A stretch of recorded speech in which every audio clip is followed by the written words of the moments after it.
Donc, voici une petite vidéo qui vous permettra de mieux comprendre les connectiques autour de notre variateur de vitesse utilisé dans le cadre de ce chapitre. Bien entendu, ici, j'en vois un qui est câblé sur deux moteurs. Donc, c'est l'un des derniers laboratoires du chapitre. Puis, juste ici, j'en ai un qui est fraîchement sorti de son sac. Donc, je vais faire les relations entre les deux. Donc, ici, je le vois, c'est mon variateur de vitesse. Je vais vous demander d'en avoir un en main pendant que vous regardez la vidéo. Autrement, appuyez sur pause, allez en chercher un, puis on recommence la lecture ensuite. Donc là, je vais vous demander de remarquer ici les indications. J'ai le output 1 et 2, 3 et 4. Donc le output 1 et 2 est réservé spécifiquement à un moteur, c'est une sortie, et le 3 et 4 à un second moteur. Donc moteur A, moteur B. Donc déjà, je sais que je peux raccorder deux moteurs avec mon variateur de vitesse. Bien entendu, le variateur de vitesse, avant même d'aller plus loin, à quoi ça sert? Tout simplement, ça me permet de fournir une tension d'alimentation à mes moteurs à l'aide d'un contrôle indépendant. Donc, autrement dit, je pourrais contrôler deux moteurs à l'aide d'un contrôle qui provient d'une source, d'un microprocesseur, principalement d'un microprocesseur, à l'aide d'une modulation en PWM. Modulation que vous connaissez déjà, qu'on a vu dans le chapitre précédent. Donc, ici, autrement dit, mon variateur de vitesse se trouve à être deux ponts en H qui me permettent de prendre le contrôle de moteur à l'aide de signaux de contrôle à basse tension. Donc, je continue. Output 1 et 2, output 2 et 3 et 4, donc moteur A, moteur B. J'ai mon champ d'alimentation qui est ici, champ d'alimentation DC, qui me permettra de redistribuer l'alimentation nécessaire pour que mes moteurs soient en fonction. Maintenant, juste ici, je vais commencer par le in 1 et 2. Donc, ça, ce sont des entrées d'état logique. Le 1 et 2 est spécifiquement réservé à mon moteur 1. Le in 3 et 4 sont tant qu'à eux réservés au moteur B.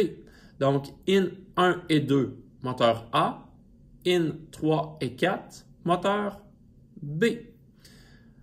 Donc, autrement dit, les niveaux logiques vont tout simplement déterminer le sens de rotation de chacun des moteurs.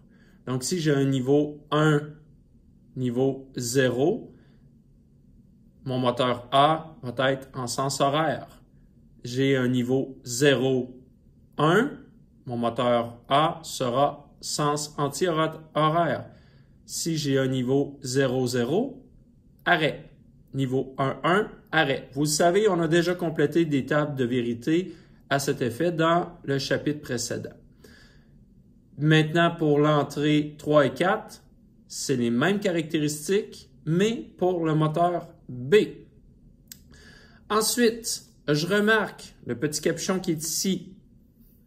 Petit capuchon que je retrouve sur la sortie, l'entrée A et sur l'entrée B.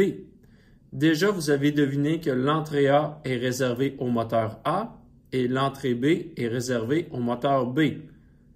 Ce qui nous manque dans notre équation, déjà dans les explications que je vous donne, ce sont les entrées de signaux modulés.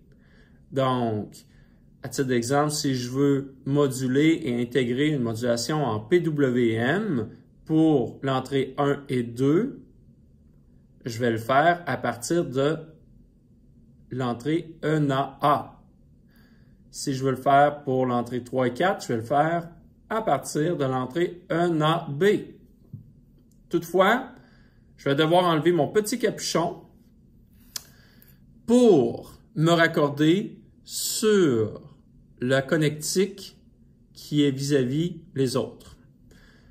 Ne perdez pas le capuchon, autrement le variateur ne sera pas fonctionnel si je n'utilise pas les entrées ENA. Donc, autrement dit, lorsque j'ai terminé avec les entrées ENA, je remets le petit capuchon. Ici, je vois les connectiques, à quoi ça peut ressembler. Là, j'ai un variateur de vitesse qui est alimenté, qui alimente les deux moteurs que vous voyez apparaître ici. Donc, le moteur A, le moteur B, juste ici, l'alimentation qui provient de la source DC. Donc là, présentement, j'ai une alimentation 12 volts, étant donné que mes moteurs sont des moteurs 12-24 volts. Maintenant, tous les connectiques qui se retrouvent ici sont raccordés sur mon microprocesseur. Donc, premier contrôle modulé, IN 1, IN 2, IN 3, IN 4, deuxième contrôle modulé. Donc, afin de faciliter les raccords, j'ai utilisé des câbles femelle-mâle pour faire un raccord entre le variateur et mon protoboard.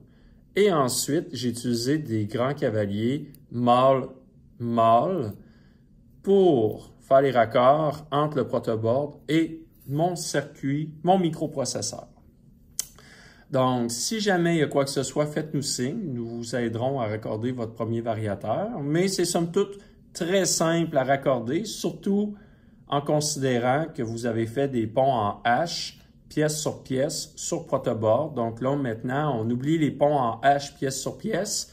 Puis on va utiliser les variateurs de vitesse qui vont te permettre de faire sensiblement la même chose dans un ordre de performance plus important parce qu'ici, le semi-conducteur que je retrouve sur le dissipateur est en fait deux ponts en H qui, eux, sont constitués de transistors à MOSFET, donc un petit peu plus performants que les transistors bipolaires que nous utilisions dans le chapitre précédent.